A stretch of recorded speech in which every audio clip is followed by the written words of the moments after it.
Senhora Presidente da Assembleia Geral, vamos ouvir o presidente brasileiro. Ana Helena Barbuque, senhor secretário-geral, Gutierrez, caro chefe de Estado e de governo, representante dos Estados-membros aqui reunidos.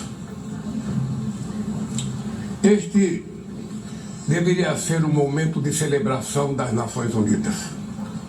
Criada na guerra, a ONU simboliza a expressão mais elevada da aspiração pela paz e pela prosperidade. Hoje, contudo, os ideais que inspiraram seus fundadores em São Francisco estão ameaçados como nunca estiveram em toda a sua história. O multilateralismo está diante de nova encruzilhada. A autoridade desta organização está em xeque. Assistimos à consolidação de uma desordem internacional marcada por seguidas concessões à política do poder. Atentados à soberania, sanções arbitrárias e intervenções unilaterais estão se tornando regra. Existe um evidente paralelo entre a crise do multilateralismo e o enfraquecimento da democracia. O autoritarismo se fortalece quando nos omitimos frente à arbitrariedade. Quando a sociedade internacional vacila na defesa da paz, da soberania e do direito, as consequências são trágicas. Em todo o mundo, forças antidemocráticas tentam subjugar as instituições e sufocar as liberdades. Cultuam a violência, exalta a ignorância, atuam como milícias físicas e digitais e cerceiam a imprensa. Mesmo sob ataques sem precedentes, o Brasil optou por resistir e defender sua democracia reconquistada há 40 anos pelo seu povo depois de 2 décadas de governos ditatoriais. Não há justificativa para as medidas unilaterais e arbitrárias contra nossas instituições e nossa economia.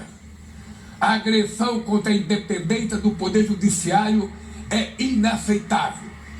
Essa ingerência em assuntos internos conta com o auxílio de uma extrema-direita subserviente e saudosa de antigas hegemonias. Falsos patriotas arquitetam e promovem publicamente ações contra o Brasil. Não há pacificação com impunidade. Há poucos dias, e pela primeira vez em 525 anos de nossa história, um ex-chefe de Estado foi condenado por atentar contra o Estado Democrático de Direito.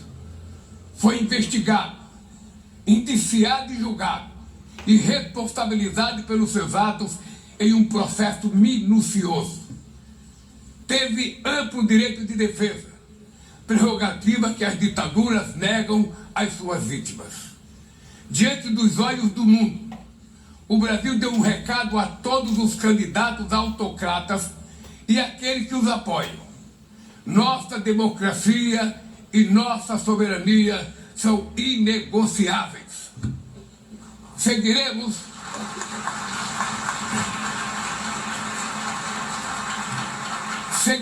como nação independente e como povo livre de qualquer tipo de tutela. Democracias sólidas vão além do ritual eleitoral. Seu vigor pressupõe a redução das desigualdades, a garantia dos direitos mais elementares, a alimentação, a segurança, o trabalho, a moradia, a educação e a saúde. A democracia falha quando as mulheres ganham menos que os homens ou morrem pelas mãos de parceiros e familiares. Ela perde quando fecha suas portas e culpa migrantes pelas mazelas do mundo. A pobreza é tão inimiga da democracia quanto o extremismo.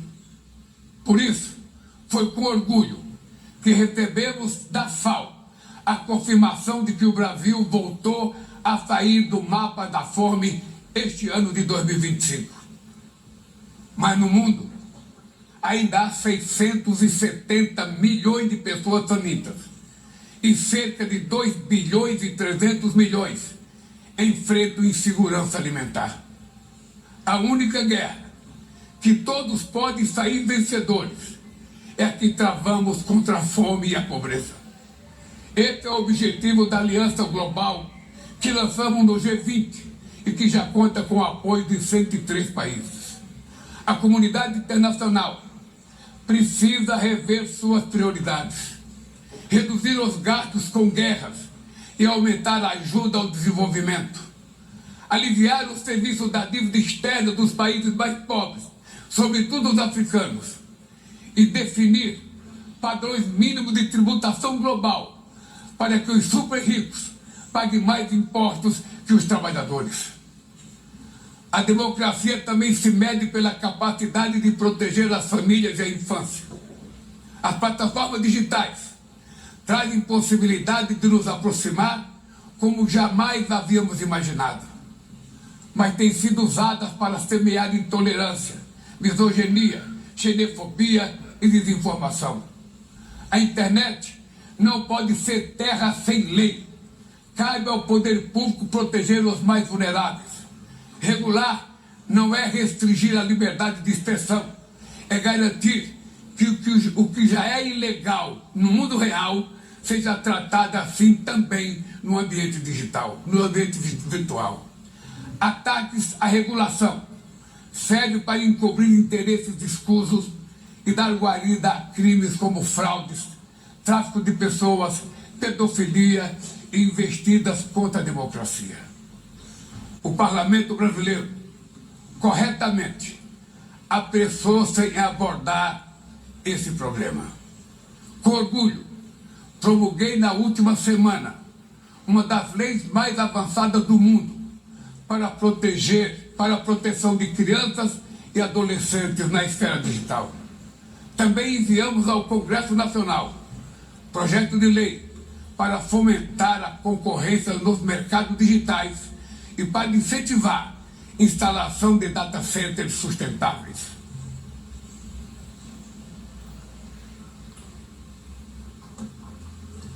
Para mitigar os riscos da inteligência artificial, apostamos na construção de uma governança multilateral em linha com o Pacto Digital Global aprovado neste plenário o ano passado. Senhoras e senhores, na América Latina e Caribe, vivemos um momento de crescente polarização e instabilidade. Manter a região como zona de paz sempre foi e é a nossa prioridade. Somos um continente livre de armas de destruição em massa, sem conflitos étnicos ou religiosos. É preocupante a equiparação entre a criminalidade e o terrorismo.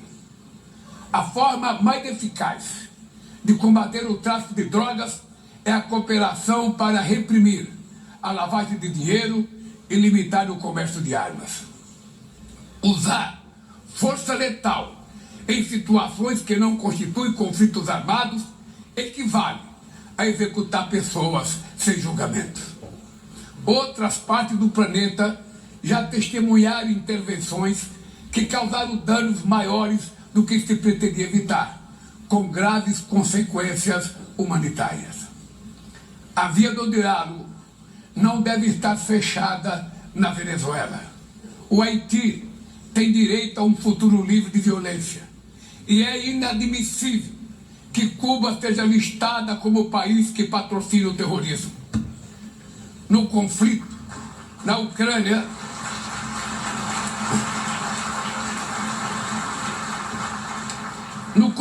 Ucrânia, todos já sabemos que não haverá solução militar. O recente encontro no Alasca despertou a esperança de uma saída negociada. É preciso pavimentar caminhos para uma solução realista. Isso implica levar em conta as legítimas preocupações de segurança de todas as partes. A Iniciativa Africana e o Grupo de Amigos da Paz, criado por China e Brasil, podem contribuir para promover o diálogo. Nenhuma situação é mais emblemática do que o uso desproporcional e ilegal da força do que a da Palestina.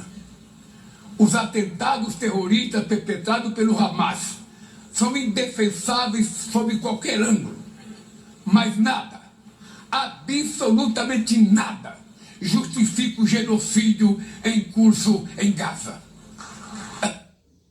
Acabei de dar uma avaliação para essa empresa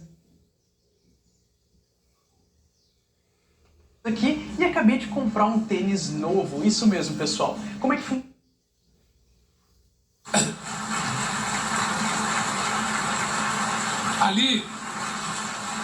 Ali, sob toneladas de escombros, estão enterradas dezenas de milhares de mulheres e crianças inocentes. Ali também estão sepultados o direito internacional humanitário e o mito da superioridade ética do Ocidente. Este massacre não aconteceria sem a cumplicidade dos que poderiam evitá-lo. Em Gaza, fome é usado como arma de guerra. E o deslocamento forçado de populações é praticado impunemente. Quero expressar minha admiração aos judeus que dentro e fora de Israel se opõem a esta punição coletiva. O povo palestino corre o risco de desaparecer. Só sobreviverá como um Estado independente integrado à comunidade internacional. Esta é a solução defendida por mais de 150 membros da ONU, reafirmada ontem aqui, neste mesmo plenário, mas obstruída por um único veto. É lamentável que o presidente Mahmoud Abbas tenha sido impedido pelo país anfitrião de ocupar a bancada da Palestina nesse momento histórico.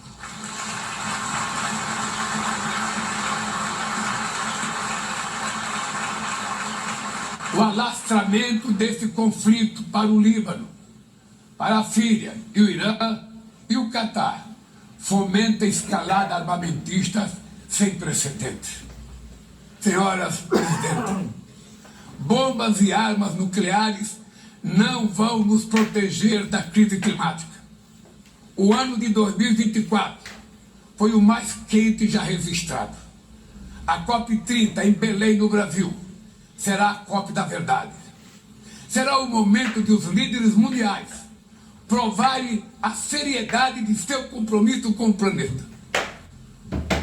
Sem ter o quadro completo das contribuições nacionalmente determinadas, as chamadas NDCs, caminharemos de olhos vendados para um verdadeiro abismo. O Brasil se comprometeu a reduzir entre 59% e 67% suas emissões, abrangendo todos os gases de efeito estufa em todos os setores da economia. Nações em desenvolvimento enfrentam a mudança do clima ao mesmo tempo em que lutam contra outros desafios. Enquanto isso, países ricos usufruem de padrão de vida obtido às custas de 200 anos de emissões de gases.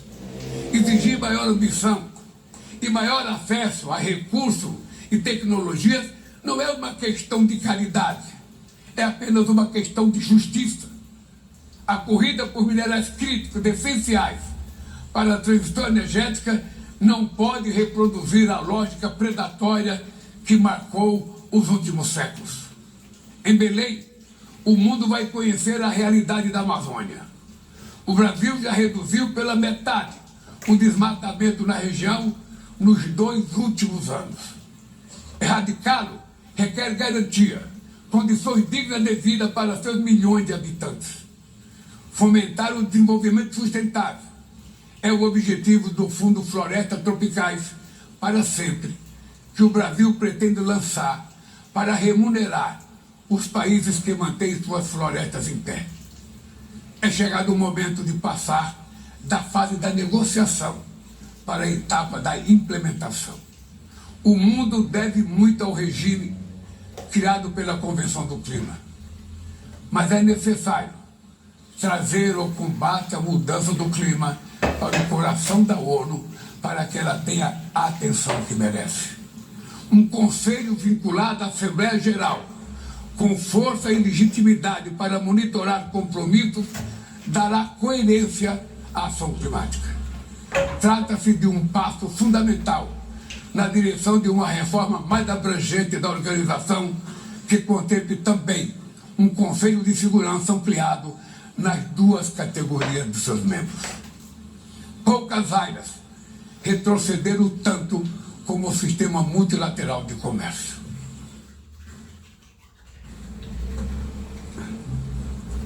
Medidas unilaterais transformam em letra morta princípios basilares como a cláusula de nação mais favorecida. Desorganizam cadeias de valor e lançam a economia mundial em uma espiral perniciosa de preços altos e estagnação.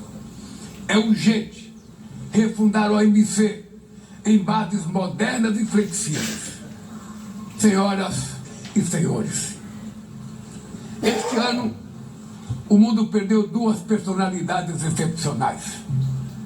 O ex-presidente do Uruguai, Pepe Mujica, e o nosso querido Papa Francisco. Ambos encarnaram como ninguém os melhores valores humanistas. Suas vidas se entrelaçaram com as 8 décadas de existência da ONU. Se ainda estivesse entre nós, provavelmente usariam esta tribuna para lembrar que o autoritarismo, a degradação ambiental e a desigualdade não são inexoráveis. Que os únicos derrotados são os que cruzam os braços resignados. Que podemos vencer os falsos profetas de oligarcas que exploram o medo e monetizam o ódio. E que o amanhã é feito de escolhas diárias e é preciso coragem de agir para transformá-lo. No futuro que o Brasil vislumbra, não há espaço para a reedição de rivalidades ideológicas ou esfera de influência. A confrontação é inevitável. Precisamos de lideranças com clareza de visão, que entendam que a ordem internacional não é um jogo de soma zero. O século XXI será cada vez mais multipolar. Para se manter pacífico, não pode deixar de ser multilateral. O Brasil confere crescente importância à União Europeia, à União Africana, à ASEAN, à CELAC, aos BRICS e ao G20. A voz do Sul global deve ser respeitada e ouvida. A